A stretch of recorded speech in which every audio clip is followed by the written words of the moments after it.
Bayangkan kalian hidup di abad pertengahan, masa penuh intrik, perang, dan kesatria berkuda. Di zaman itu, senjata bukan cuma alat bertahan hidup, tetapi juga lambang kekuasaan dan teknologi zaman.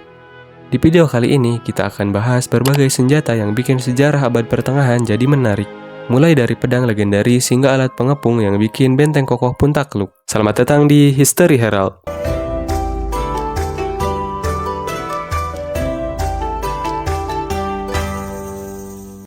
Abad pertengahan, periode yang membentang dari abad ke-5 hingga ke-15 seringkali dianggap sebagai era perubahan besar di Eropa. Dalam periode ini, peradaban barat berkembang di tengah-tengah konflik, inovasi, dan peperangan. Salah satu aspek yang paling mencolok dari era ini adalah perkembangan senjata dan teknologi militer. Dari pedang yang mengukir legenda kesatria hingga trebuchet yang meruntuhkan tembok kastil. Setiap senjata memiliki cerita dan tujuan. Tapi bagaimana sebenarnya senjata-senjata ini membentuk jalannya sejarah? Mari kita gali lebih dalam. Bagian 1. Senjata untuk pertarungan jarak dekat. Yang pertama ada pedang atau sword. Pedang adalah senjata paling ikonik di abad pertengahan. Ada banyak jenis pedang, tapi cuma dua yang paling terkenal adalah longsword dan broadsword. Longsword itu panjang, ringan, dan sering dipakai oleh kesatria di Eropa. Teknik menggunakannya melibatkan kecepatan dan akurasi. Sedangkan broadsword lebih berat dengan bilah yang lebar, cocok untuk menghancurkan armor lawan. Pedang juga sering dianggap sebagai simbol kehormatan, makanya kesatria punya upacara khusus saat menerima pedang pertama mereka. Kedua, belati atau dagger.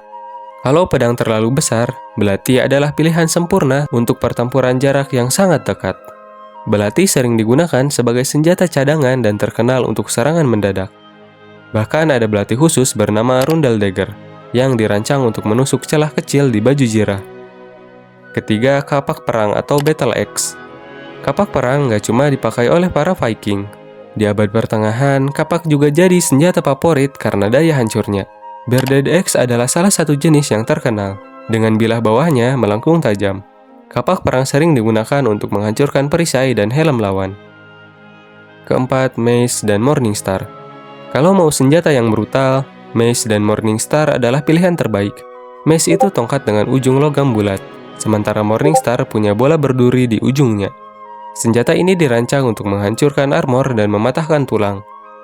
Kelima, halberd. Senjata ini kayak gabungan tombak, kapak, dan pengait dalam satu alat. Dengan panjang sekitar 2 meter, halberd digunakan untuk melawan pasukan berkuda. Tombaknya buat menusuk, kapaknya buat menebas, dan pengaitnya buat menarik kesatria dari kudanya. Bagian 2, senjata jarak menengah dan panjang. Yang pertama, busur panjang atau longbow. Busur panjang adalah senjata favorit pemanah Inggris. Panjangnya bisa sampai 2 meter, dan daya jangkau panahnya luar biasa. Salah satu momen legendaris penggunaan busur panjang adalah pertempuran Agincourt, di mana pasukan Inggris yang kalah jumlah mengalahkan tentara Prancis dengan hujan panah. Kedua, crossbow.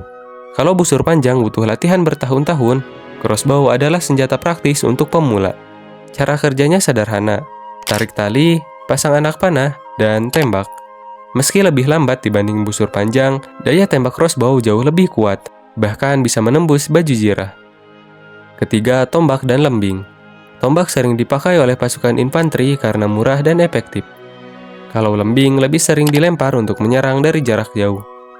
Para prajurit Romawi dulu sudah menggunakan lembing, tapi di abad pertengahan senjata ini tetap populer. Bagian 3, senjata pengepungan dan anti benteng. Yang pertama ada trebuchet. Ini adalah rajanya alat pengepung. Trebuchet menggunakan mekanisme sling untuk melemparkan proyektil besar, seperti batu atau bahkan bangkai hewan untuk menyebarkan penyakit di dalam benteng. Jangkauannya bisa lebih dari 300 meter. Kedua, balista. Balista itu mirip ketapel raksasa yang digunakan untuk menembakkan proyektil besar, seperti panah raksasa. Biasanya dipakai untuk menghancurkan gerbang atau formasi musuh. Ketiga, meriam atau cannon. Di akhir abad pertengahan, senjata api mulai memasuki medan perang, dan meriam menjadi salah satu inovasi yang mengubah cara perang selamanya. Meriam pertama kali digunakan di Eropa sekitar abad ke-14, dan awalnya dibuat dari perunggu atau besi cor. Senjata ini mampu menembakkan proyektil besar untuk menghancurkan dinding benteng, yang dulunya tidak mungkin ditembus dengan alat tradisional seperti trebuchet atau battering ram. Salah satu meriam terkenal dari era ini adalah Monsmeg, meriam raksasa Skotlandia yang digunakan untuk mengepung kastil. Proyektilnya bisa seberat 150 kg, cukup untuk menghancurkan struktur batu. Selain itu, meriam juga menjadi simbol kekuatan politik, karena hanya kerajaan besar yang mampu memproduksi dan menggunakannya dalam skala besar. Keempat, battering ram. Kalau kalian pernah lihat film perang abad pertengahan, pasti tahu senjata ini. Battering ram adalah kayu besar yang diayun untuk menghancurkan gerbang benteng, kadang dilengkapi dengan atap pelindung untuk melindungi operatornya dari panah. Kelima, menara pengepung atau siege tower. Ini adalah struktur besar yang memungkinkan prajurit menyerbu dinding benteng. Di dalamnya ada tangga untuk memudahkan pasukan memanjat dinding tanpa terkena serangan langsung dari atas. Bagian 4, baju jirah dan perisai. Yang pertama, baju jirah atau armor. Bukan cuma senjata, perlindungan juga penting. Baju jirah berkembang dari rantai baja atau chainmail hingga plat besi lengkap atau plat armor. Baju jirah ini dirancang untuk menahan serangan pedang, panah, bahkan tombak. Kedua, perisai atau shield. Perisai punya banyak bentuk, dari bulat kecil atau buckler hingga segitiga besar atau kite shield. Selain melindungi, perisai sering digunakan untuk menyerang atau menjatuhkan lawan. Seiring waktu, senjata-senjata ini mulai tergeser dengan munculnya senjata api. Tapi, senjata abad pertengahan tetap dikenang sebagai simbol kreativitas dan brutalitas zaman itu. Gimana, seru kan bahas senjata abad pertengahan? Gak cuma teknologinya yang keren, tapi setiap senjata punya cerita dan strategi yang unik. Terima kasih sudah menonton, see you next video.